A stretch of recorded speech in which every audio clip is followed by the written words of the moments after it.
आप डेली करते हो, इसलिए आपका ब्रेन का वही रीजन रोज ऑन होता है। पर जब आप उल्टे हाथ से ब्रश करोगे तो आपके ब्रेन का वो पार्ट एक्टिव हो जाएगा जो सामान्य तौर पर नहीं होता, इसलिए आपका दिमाग और सक्रिय होने लगता है और यहीं पर जादू शुरू होता है। और क्योंकि आप सामान्य से अलग दूसरे हाथ से ब्रश कर रहे हो, इसलिए ये आपके क्रिएटिविटी यानी रचनात्मक शक्ति को भी बढ़ाएगा। नंबर 12, सेट गोल्स, यानी जिंदगी में एक अटूट मकसद होना चाहिए। बहुत सारे स्टडीज और रिसर्च में ये पाया गया है कि जब तक आपकी जिंदगी में एक मकसद होता है तब तक आपका ब्रेन फुल पावर से काम करता है, और यही वो कारण है जिसके चलते बुढ़ापे में लोगों की ब्रेन की ताकत कम हो जाती है, क्योंकि उनका जिंदगी का मकसद पूरा हो जाता है। अब जॉब से रिटायरमेंट के बाद कोई क्या गोल रखेगा? कुछ ज्यादा उम्र वाले लोग तब भी गोल रखते हैं, पर ज्यादातर बुजुर्ग लोग कोई गोल नहीं रखते। जब तक कोई मकसद होता है जिंदगी में, तब तक आपके ब्रेन को सिग्नल जाते रहता है कि हाँ, इस शरीर को अभी शक्तियों की जरूरत है जिससे वो अपने मकसद को पूरा कर पाए, और इसलिए आपका वो इंटेलिजेंस यानी बुद्धि बढ़ाता रहता है। और इसके उल्टा अगर कोई मकसद नहीं रखोगे तो उसका उल्टा होगा, आपका ब्रेन और इनएक्टिव हो जाएगा, पूरी ऊर्जा से काम नहीं करेगा। आप कोई भी गोल रख सकते हो, चाहे वो एग्जाम में 90% से ज्यादा मार्क्स ले आना, या टॉप करना, या किसी जॉब यानी नौकरी को पाना, या जॉब में प्रमोशन पाना, या किसी रिलेशनशिप का गोल, या कोई भी मकसद, और अपने पूरे एनर्जी को उसी गोल की तरफ लगा दो। असल में गोल रहेगी, मकसद रहेगी, तभी आपके शरीर और दिमाग में एनर्जी रहेगी। तो जितने पैशनेट तरीके से आप उस काम को करना चाहोगे, आपकी ऊर्जा की स्तर उतनी ही बढ़ती जाएगी और आपका दिमाग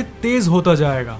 नंबर 11, डायरी लिखो, यानी अपने जिंदगी को लिखो। इतिहास के जितने बड़े बड़े जीनियस हैं, जैसे Leonardo da Vinci, Albert Einstein, ये सब अपने लाइफ के जर्नल को मेंटेन करते थे, यानी अपने जिंदगी को लिखा करते थे। और फिर से यही कहूंगा कि वो जीनियस थे, इसलिए वो ये करते थे, ये गलत है। वो इन छोटी छोटी आदतों को मेंटेन करते थे, इसलिए वो जीनियस बन गए। दुनिया में जितने बुद्धिमान लोग हैं, सब में ये कॉमन पाया गया, रोज डायरी लिखना। आप चाहे तो असल डायरी में लिख सकते हो, नहीं तो आजकल मोबाइल के अंदर भी आप नोट्स में लिख सकते हो। रियल लाइफ में नहीं लिखना चाहते तो मोबाइल में लिख लो, कोई आपकी पर्सनल बातों को नहीं पढ़ पाएगा बिना आपके पासवर्ड के। पूरे दिन भर में क्या हुआ उसे सोने के पहले एक बार विजुअलाइज करो, याद करो। पर आजकल की दुनिया में तो कई लोगों को ये भी याद नहीं रहता कि आज सुबह मैंने क्या खाया, और कोई याद करने की कोशिश भी नहीं करता, क्योंकि किसी को अंदाजा नहीं है कि ये आपके दिमाग और मेमोरी पावर यानी स्मरण शक्ति को कितना बढ़ा सकता है। अगर आप रात को सोने से पहले अपने लाइफ के बारे में लिखोगे कि आज आपके साथ क्या हुआ,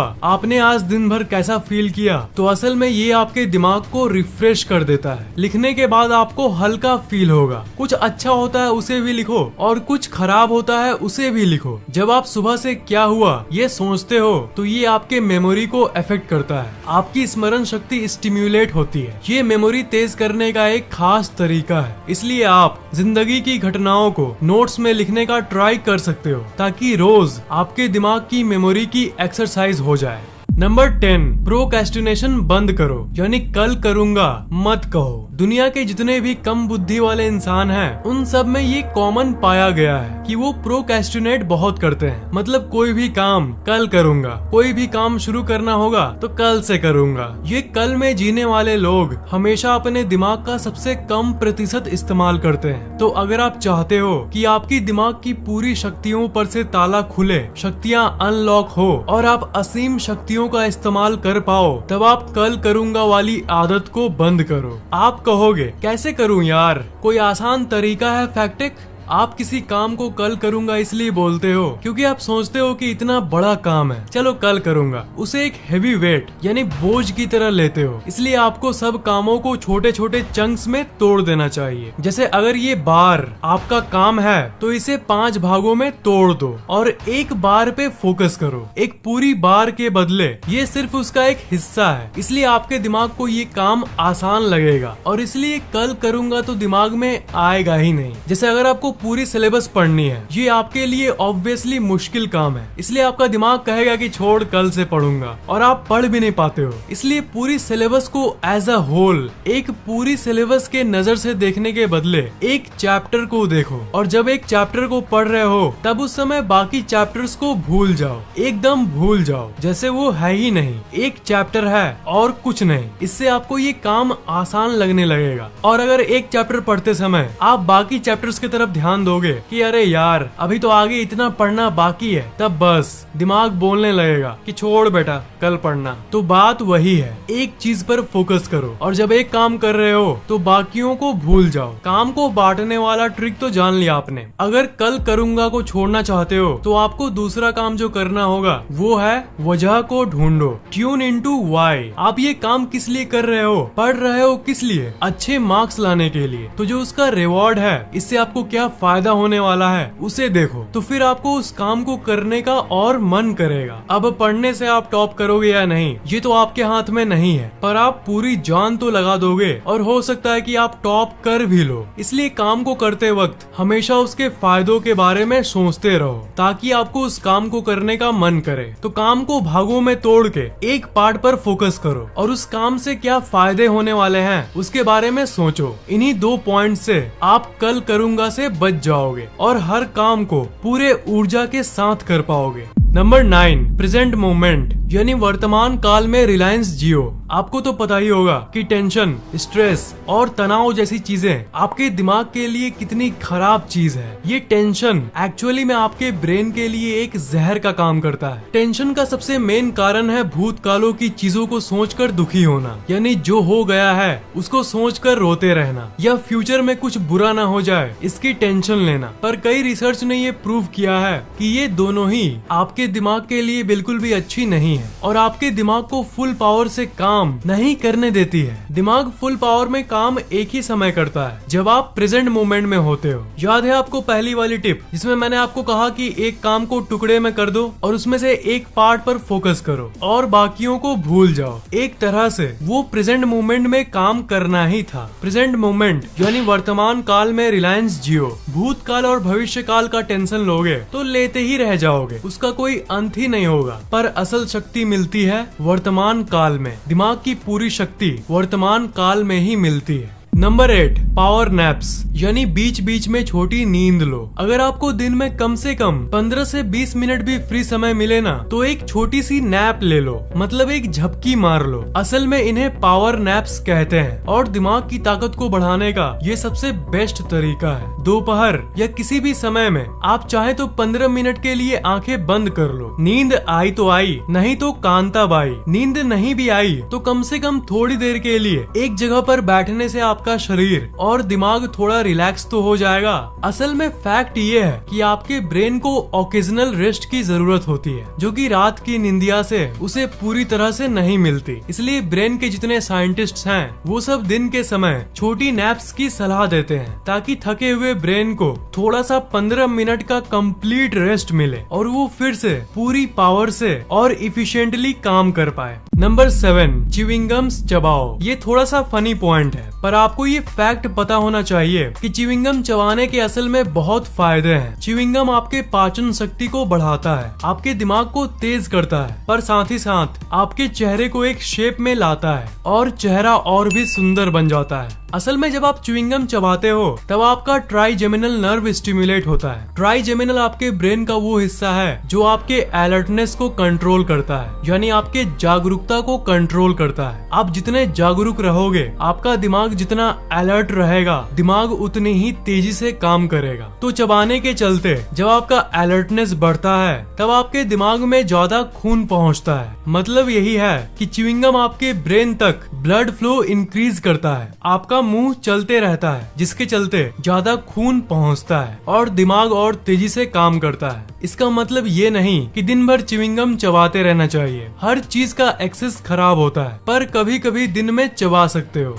नंबर 6, फोन नंबर्स को मन में याद रखो। जी हाँ, फोन नंबर्स को सेव कर लो, वो मना नहीं कर रहा, पर जब डायल करने की बारी आए तो कॉन्टैक्ट्स में जाने के बदले टाइप करके फोन लगाओ। आपको लग रहा होगा कि ये तो कुछ खास पॉइंट नहीं है, पर दोस्त आपको अंदाजा नहीं है कि जब आप बहुत सारे 10 नंबर के जोड़ी को याद रखते हो, जिसे हम फोन नंबर कहते हैं, तब ये आपके दिमाग पर कितना प्रभाव डालता है। ये आपके मेमोरी को कई गुना ज्यादा तेज कर देगा। आपको पता है कि आपकी मेमोरी यानी याद करने की शक्ति क्यों कमजोर हो जाती है? वो इसलिए क्योंकि आप अपने मेमोरी का इस्तेमाल नहीं करते हो। इसलिए फोन नंबर्स को आराम से सेव कर लो बस। मैथ क्वेश्चंस में कैलकुलेटर उठा लो बस। तो अगर यही आसान चीजें करते रहोगे तो आपका दिमाग और मेमोरी का एक्सरसाइज कैसे होगा? अगर किसी मशीन को चलाया ही नहीं जाए तो वो ठीक से काम नहीं करती। मेंटेनेंस करो, तेल डलवाओ, तब जाके वो मशीन काम करेगी। और आप यहाँ सालों से दिमाग का ऑप्टिमम इस्तेमाल ना करके शॉर्टकट्स को यूज करते आए हो, तो कैसे काम चलेगा? इसलिए सभी फोन नंबर्स को याद रखो। दिमाग में ही हर एक नाम के साथ एक फोन नंबर जोड़ दो कि हाँ, ये मेरी मम्मी का नंबर है और ये सुनीता का। ऐसे आपके दिमाग के अंदर ही एक मैप बनी रहेगी और इसका इस्तेमाल भी आप लगभग रोज करोगे। इसलिए आपकी स्मरण शक्ति यानी मेमोरी पावर हमेशा बढ़ी हुई रहेगी। नंबर 5, ग्रेटिट्यूड यानी शुक्रिया की भावना रखो। ग्रेटिट्यूड के बारे में मैंने पहले भी बताया है। ग्रेटिट्यूड मतलब इस ब्रह्मांड को उन चीजों के लिए थैंक्स बोलना, शुक्रिया कहना जो चीज आपके पास पहले से है। ये एक्चुअली में दिमाग को तेज करता है। आप कहोगे कैसे? असल में जब आप उन चीजों के लिए इस ब्रह्मांड को थैंक्स बोलते हो जो आपके पास पहले से ही है, तो ये आपके दिमाग के केमिकल्स को बैलेंस में लाने में हेल्प करता है। ग्रेटिट्यूड से आप पॉजिटिव होते हो, आप ज्यादा खुश रहने लगते हो। आप कमेंट्स में मुझसे पूछते हो कि फैक्ट टेक गुस्से को कैसे कंट्रोल करें, कैसे हमेशा खुश रहें। गुस्सा मतलब दिमाग का डिसबैलेंस्ड केमिकल। तो जब आप ग्रेटिट्यूड यानी थैंकफुल होते हो, शुक्रिया कहते हो, तब दिमाग के अंदर के केमिकल्स बैलेंस में आने लगती है और इस अवस्था में आपका फोकस और इंटेलिजेंस दोनों बढ़ जाता है। अगर आप उन चीजों के लिए ग्रेटफुल नहीं रहोगे जो आपके पास पहले से ही मौजूद है, तब आपको वो चीजें भी नहीं मिल सकती जो आप चाहते हो। एक रिपोर्ट पब्लिश हुई थी जिसमें ये पता चला था कि जो लोग 80 या 90 साल तक जीते हैं, उनका सीक्रेट यही है। आपको यकीन नहीं होगा कि जो लोग लंबी उम्र जीते हैं, 90 साल, 100 साल, उनमें से ज्यादातर लोग उस चीज के लिए इस ब्रह्मांड को थैंक्स बोलते थे जो उनके पास पहले से ही है। और इसके चलते उन लोगों को उनकी लाइफ में सब कुछ मिल गई जो वो चाहते थे, क्योंकि वो हमेशा उन चीजों के लिए खुश रहते थे और थैंकफुल होते थे जो उनके पास पहले से ही है। मतलब ये आपके दिमाग पर ही नहीं, पूरे शरीर पर पॉजिटिव यानी सकारात्मक प्रभाव डालता है। नंबर 4, डीप ब्रीदिंग एक्सरसाइज करो यानी गहरी सांस व्यायाम। ये आपके लिए सबसे जरूरी है। ऑक्सीजन आपके दिमाग के लिए कितना जरूरी है इसका आपको कोई अंदाजा नहीं है। बहुत लोग कहते हैं कि वो हमेशा क्लियर फील नहीं करते, उनका दिमाग हमेशा भारी फील करता है, फैटीग लगता है, जाम लगता है, ऐसा लगता है कि दिमाग में ट्रैफिक जैम हो चुका है। इसका नंबर 1 कारण है ऑक्सीजन की कमी और ऑक्सीजन का कम संचालन। वजन के मामले में आपका दिमाग आपके शरीर का सिर्फ 2% है, पर ये आपके शरीर के पूरे ऑक्सीजन का 20% इस्तेमाल करता है। इसका मतलब ऑक्सीजन आपके दिमाग का पेट्रोल है। इसलिए डीप ब्रीदिंग आपके लिए बहुत जरूरी है। सुबह उठने के बाद 2-3 मिनट मेडिटेशन के पोज पर बैठकर सांस लेना, इससे आपके दिमाग में नॉर्मल के मुताबिक ज्यादा ऑक्सीजन पहुंचेगी और सुबह 2-3 मिनट से ही इसका प्रभाव आपके दिमाग और शरीर पर दिन भर रहेगा और इसके चलते आपको पढ़ाई में मन भी लगेगा। अगर जॉब है तो अच्छे से काम कर पाओगे और थकावट नहीं होगी, क्योंकि सुबह सुबह आपने ऑक्सीजन से अपने शरीर को स्टिम्युलेट कर दिया है। इसलिए गहरी सांस व्यायाम जरूर करें।